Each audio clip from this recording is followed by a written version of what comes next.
পর্ব ৩। লাইব্রেরির মেঝেতে পড়ে থাকা কালো বইটার দিকে স্থির চোখে তাকিয়েছিল আরিফ। তার বুক ধরফর করছে, একদম তাজা রক্ত। বই এর কভারের ওপর ধীরে ধীরে গড়িয়ে পড়ছে, আর সেই রক্ত দিয়েই লেখা। কাশেম চাচা হঠাৎ আরিফের হাত শক্ত করে চেপে ধরল। ওটার দিকে তাকিয়ে থাকিস না। তার গলা কাঁপছিল। আরিফ ধীরে ধীরে মুখ তুলল। কাশেম চাচা কোনো উত্তর দিল না, শুধু ভয়ার্ত চোখে বইটার দিকে তাকিয়ে রইল। হঠাৎ ফরফর ফরফর বইটার পাতা নিজে নিজে উল্টাতে শুরু করল। 1টা, 3টা। প্রতিটা পৃষ্ঠা উল্টানোর সাথে সাথে লাইব্রেরির বাতাস ঠান্ডা হয়ে যাচ্ছিল। আরিফের নিঃশ্বাস থেকে ধোঁয়া বের হতে লাগল।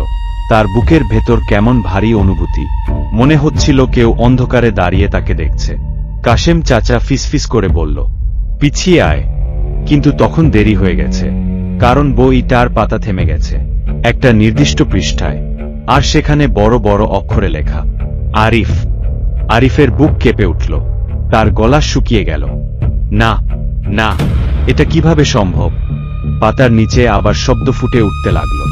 কালি যেন নিজে নিজে লেখা হচ্ছে। ধীরে ধীরে একটা অদৃশ্য হাত লিখছে, তুমি এসেছো, আমরা অপেক্ষা করছিলাম।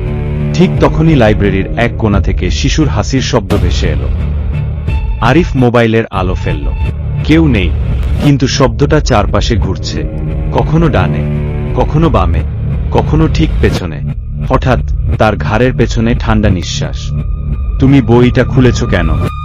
আরিফ ঝটকা মেরে পেছনে তাকালো।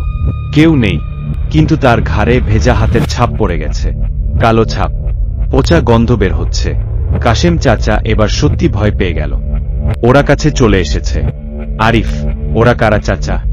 বৃদ্ধ উত্তর দিল না। হঠাৎ দোতলার ওপরে দৌড়ানোর শব্দ শুরু হলো, যেন অনেকগুলো মানুষ একসাথে দৌড়াচ্ছে। তারপর ধপ করে কিছু একটা ভারী জিনিস মেঝেতে পড়ল। আরিফ আলো ফেলতেই তার গলা দিয়ে শব্দ বের হলো না। দোতলার রেলিং থেকে একটা মানুষের মাথা ঝুলছে, শুধু মাথা, শরীর নেই। মাথাটার চোখ দুটো ফাঁকা, জিভ বের হয়ে আছে, আর মুখটা ধীরে ধীরে নড়ছে। পালাও। আর ঠিক তখনই মাথাটা হেসে উঠল। শব্দটা এত বিকৃত ছিল যে আরিফের কানে ব্যথা শুরু হয়ে গেল। কাশেম চাচা চিৎকার করল, চোখ নামা, ওদের দিকে তাকাবি না। হঠাৎ সব লাইট আবার নিভে গেল। পুরো লাইব্রেরি ডুবে গেল কালো অন্ধকারে। আর সেই অন্ধকারের ভেতর অনেকগুলো পায়ের শব্দ, চারপাশ থেকে ধীরে ধীরে কাছে আসছে। কেউ একজন ফিসফিস করে বলল, নতুন পাঠ। আরেকটা গলা, আরেকটা, ও কি বাঁচবে?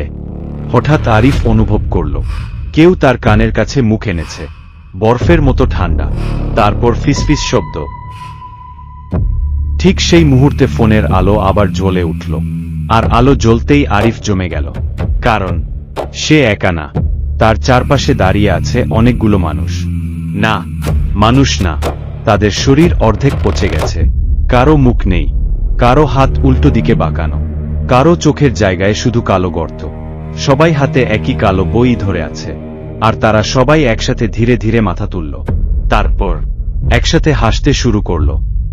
লাইব্রেরির দেয়াল কাঁপতে লাগলো। আরিফ পিছিয়ে যেতে লাগলো। হঠাৎ তার পা কিছু একটা ছুল। ছবিটা তুলে আলো ফেলতেই তার বুক ঠান্ডা হয়ে গেল, কারণ ছবিটায় দাঁড়িয়ে আছে এই একই লাইব্রেরির সামনে, কিন্তু ছবিটা অন্তত 30 বছরের পুরনো। ছবির নিচে কালো কালি দিয়ে লেখা, পরবর্তী পাঠক 2026। আর ছবির এক কোণায় দাঁড়িয়ে আছে সেই ছোট মেয়েটা, কালো চোখ, ভেজা চুল, আর তার ঠোঁটে ভয়ঙ্কর হাসি। ঠিক তখনই ছবির ভেতরের আরিফটা ধীরে ধীরে মাথা ঘুরিয়ে বাস্তবের আরিফের দিকে তাকালো। পর্ব 4 খুব শীঘ্রই দেওয়া হবে। পরবর্তী পর্বের জন্য ফলো দিয়ে রাখুন।